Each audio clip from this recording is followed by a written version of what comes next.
नमस्कार, आदाब, good morning, सत श्री अकाल। आज मोहम्मद रफ़ी साहब का जन्मदिन है। 24 दिसंबर 1924 को मोहम्मद रफ़ी साहब पैदा हुए थे। कुछ ऐसी बातें होती है जो आपको शायद गूगल विकिपीडिया से ना मिले, वो आज मैं शेयर करना चाहूँगा। थोड़ा बहुत तो जिनको नहीं ज़्यादा पता है तो उनके लिए बताना चाहूँगा। रफ़ी साहब का गाने का शौक बचपन से ही था, बहुत ही बचपन से था। रफ़ी साहब ने एक इंटरव्यू में बोला था कि पढ़ाई में मैं ज़ीरो था क्योंकि मेरा सिर्फ ध्यान गाने की ओर रहता था। रफ़ी साहब कहते हैं कि गाने का शौक उसको तब पैदा हुआ, उनके गांव में एक फ़कीर आता था जो एक बड़े बहुत ही अच्छा सुरीला एक गाना गाता था पंजाबी में। रफ़ी साहब कहते हैं मैं उसके पीछे पीछे चलता था उसका वो गाना सुनने के लिए। वो गाकर पैसा मांगता था। अच्छा। तो जब गाता था वो तो उसकी आवाज मुझे इतनी अच्छी लगती थी तो मैं वो ज्यादा चलता जा रहा था, मैं उसके पीछे पीछे चलता, मैं भी साथ साथ में चलता था।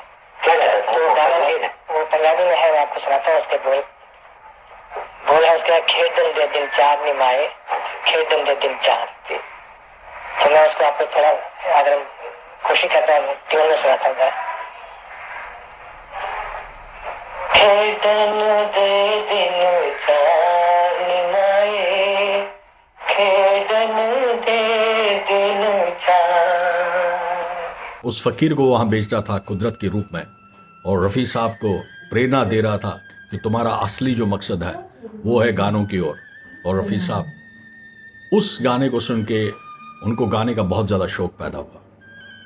तो उनको पहला ब्रेक जो मिला था, श्याम सुंदर जी म्यूजिशियन थे, पहले यहाँ पे थे लाहौर में, फिर पार्टीशन के बाद वो मुंबई चले गए थे। काफ़ी अच्छी फिल्मों में उन्होंने संगीत भी दिया है। वहाँ पे उनको एक श्याम सुंदर जी के डायरेक्शन में, म्यूज़िक डायरेक्शन में उनको एक पंजाबी फिल्म में गाने का मौका मिला था। रफ़ी साहब ने अपने एक इंटरव्यू में बोला था कि मैंने करीबन 25 से 30 हज़ार गाने गाए हैं, मगर जो है अगर आप गूगल वगैरह करेंगे वो 7 से 8 हज़ार गाने दिखाते हैं। रफ़ी साहब की एक बहुत ही क्लोज शिट थी उषा, जिन्होंने वो रफ़ी साहब के साथ काफ़ी स्टेज शोज किए हैं और उनके बहुत करीब रही है। उन्होंने एक दिन अपने इंटरव्यू में बोला था कि रफ़ी साहब के गानों का पता ही नहीं है हमें कितने गाने गाए हैं, मगर हो सकता है उनके गाने 20-25 हज़ार तो होंगे।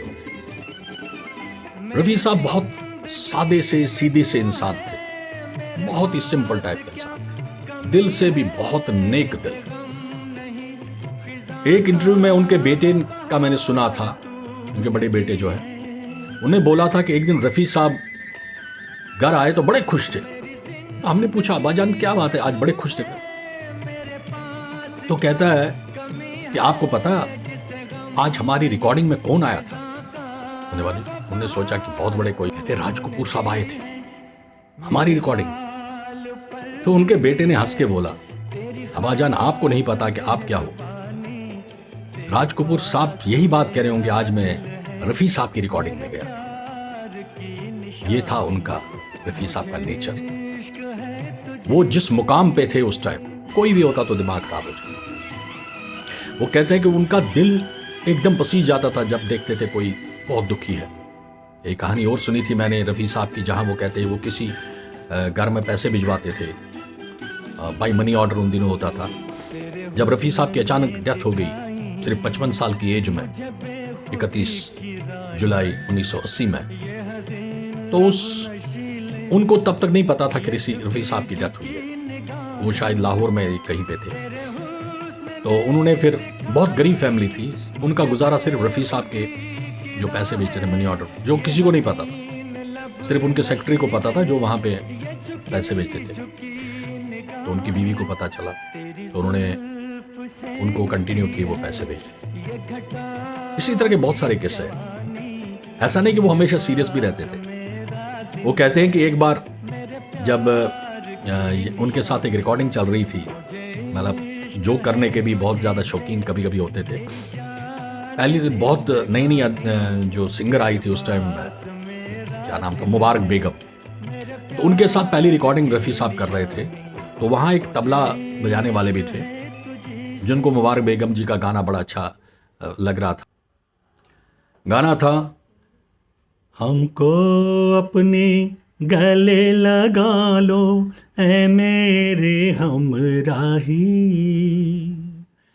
तो जो मुबारक अली नाम था उनका, जो तबला बजा रहे थे, तो वो उठ के बार बार मुबारक बेगम जी को कहते थे, बड़ा अच्छा गाया जी आपने, बहुत अच्छा गाया। रफ़ी साहब गौर से देख रहे थे, यार 2-3 बार उठ के ये उनके पास चला गया। जब भी जैसे मुखड़ा रिकॉर्ड हुआ, फिर अंतरा रिकॉर्ड हुआ, फिर दूसरा अंतरा, तो हर 3 बार वो चले गए वहाँ पर, बड़े अच्छा गाया जी, बड़ा अच्छा गाया। तो रफ़ी साहब ने बाद में छेड़ के बोला, क्या बात है भाई, आप सिर्फ मुबारक बेगम जी के पास ही जा रहे हो, हमने भी तो गाया। तो वो छेड़ इतनी होगी, उनको सब छेड़ने लगे। मगर एक दिन रफ़ी साहब ने ही सबको ये रिक्वेस्ट की कि किसी लेडी के नाम पे किसी को मत छेड़ा करो। तो इस तरह के किस्से रफ़ी साहब के, क्योंकि हमें लगता है कि काफ़ी सीरियस से, तो कहते हैं कि नहीं नहीं, कभी कभी वो इस तरह अच्छा खाने के बहुत शौकीन थे। चना जोर गर्म का बड़ा फेमस था। एक बार शूटिंग में ये स्टेज शो में जा रहे थे कहीं, तो वहाँ भूख लगी, तो रास्ते में चन्नई वाले को देखा, रोका, उसका पूरा चन्नई का पूरा प्लेट खा गए, साथ में नींबू डाल के।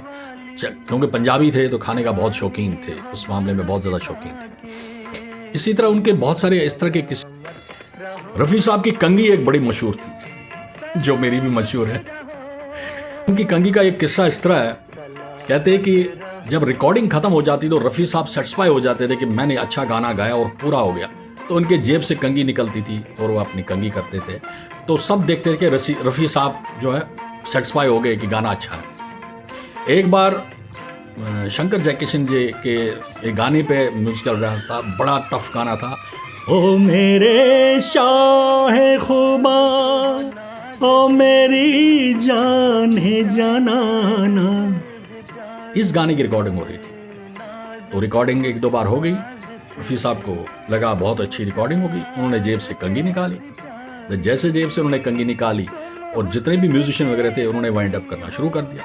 तो म्यूजिशियन, उनको बड़ा गुस्सा आ गया, यार मैंने तो अभी बोला नहीं पैकअप, ये कैसे कर रहे हैं। तो उन्होंने उनसे डांट लगाई, आप लोग को किसने बोला पैकअप करने। तो उनमें से एक ने बड़े हिम्मत करके बोला, सब आपने देखा नहीं रफ़ी साहब की कंघी निकल आई बाहर। तो हम तो समझ गए कि रफ़ी साहब जो है सेटिस्फाई हो गए थे। तो शंकर जयकिशन भी जो उस टाइम थे म्यूजिशियन वहाँ पे, वो भी हंस पड़े। तो उन्होंने कहा ओके पैकअप। तो आज के बाद ये इंडिकेशन है, जब भी रफ़ी साहब की कंघी निकलेगी तो पैकअप। तो इसी तरह उनका एक और किस्सा है, जैसे कि मैंने बोला था कि रफ़ी साहब करीबन 4-5 गाने डेली रिकॉर्ड करते थे और उनको बहुत सारे गाने याद भी नहीं रहते थे। उन्हें अपने इंटरव्यू में बोला था कि मुझे वही गाने याद है जो मैं स्टेज पे गाता था, क्योंकि उनकी प्रैक्टिस होती थी दोबारा, या कुछ गाने जो मेरे बहुत ज़्यादा मकबूल या पॉपुलर हो जाते थे उनको मैं गाया करता था। और क्योंकि वो बार बार मुझे रेडियो पे सुनाई देते थे और इसलिए मैं गाता था। और यहीं पे मुझे एक बात और याद आई, रफ़ी साहब बहुत कम फिल्में देखते थे, बहुत कम फिल्में देखते थे। कहते जो इतने गाने उन्होंने गाए, आपने कभी भी नहीं देखा कि इतने गानों में किस पे क्या जो हिट हो जाए, वो कभी नहीं देखा। कहते हैं कि एक दिन उनकी रिकॉर्डिंग वो स्टेज शो हो रहा था। स्टेज शो पे जब क्या होता है कि स्टेज शो से पहले रिहर्सल की जाती है कि ये गाना यहाँ पे गाया जाएगा, तो उस गाने की रिहर्सल की जाती है, उसके बोल याद किए जाते हैं, उनके पास लिखा भी होता है, वो सामने रखते हैं और उसको पढ़ते हैं। तो रफ़ी साहब एक बार ऐसे स्टेज शो कर रहे थे, तो अचानक एक जो सामने सीट पे वीआईपी एक बैठे थे, उन्होंने फरमाइश की रफ़ी साहब को कि एक गाना सुना लीजिए, जो कि बहुत मकबूल हुआ था गाना। दिल जो न कह सका वही राज दिल कहने की रात आई। तो रफ़ी साहब एकदम शुरू हो गए, हाँ जी, क्योंकि उनको मुखड़ा याद था। अब जो साथ में इनके जो सह कलाकार होते हैं, वो छोटे छोटे कलाकार ही होते जो इनके साथ, जो मैंने पहले भी बोला, एक सह कलाकार होती थी जो स्टेज शो बहुत किए थे, उनके साथ उषा जी। उनको इशारा किया, जो सीनियर म्यूजिशियन थे वहाँ पे, उन्होंने इशारा किया कि आप जाओ, कि रफ़ी साहब तो अंतरा भूल जाएंगे, ये तो पता है हमें, क्योंकि उनको याद नहीं रहता। तो एकदम जाके स्टेज पे आ गई और उसने माइक हाथ में ले ली। तो रफ़ी साहब देख रहे ये ड्यूएट तो है ही नहीं, ये क्या आ गई साथ में। जब अंतरे की बात जब आने लगी, जब म्यूजिक चल रहा अंतरे की, तो उसने देखा कि रफ़ी साहब जो है स्ट्रगल कर रहे हैं अब कि क्या है आगे। तो जैसे ही अंतरा छोड़ रहा, रफ़ी साहब सोच रहे क्या, तो उसने शुरू कर दिया अंतरा। तो रफ़ी साहब आहिस्ता आहिस्ता साथ में आगे, उनके जो है कांधे पे हाथ रखा और उनको शाबाशी देने लगे कि बचा लिया तुमने मुझे। तो इस तरह थे रफ़ी। यहाँ ये भी बताना चाहूँगा कि रफ़ी साहब ने ऑलमोस्ट जो भारत की सब भाषाएं हैं सब में गाना गाया सिवाय कश्मीरी। पंजाबी के बहुत अच्छे गाने, क्योंकि पंजाबी थे ही, तेलुगु, तमिल, मराठी, जो भी भाषा आप ले उठाइए उसमें उन्होंने गाने गाए।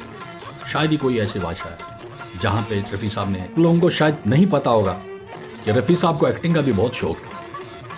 जो शुरुआती दौर में वो आहिस्ता आहिस्ता किसी न किसी के कान में बोलते थे यार थोड़ा सा कोई रोल मिल जाए तो, मगर लोग चाहते थे उनको सिर्फ गाना गंवाने के लिए। तो एक फिल्म में उन्होंने एज अ सिंगर, मतलब उसमें एक छोटा सा रोल किया है, वो 2-3 फिल्मों में किया हुआ, जो रफ़ी साहब के बहुत पहले दौर के थे।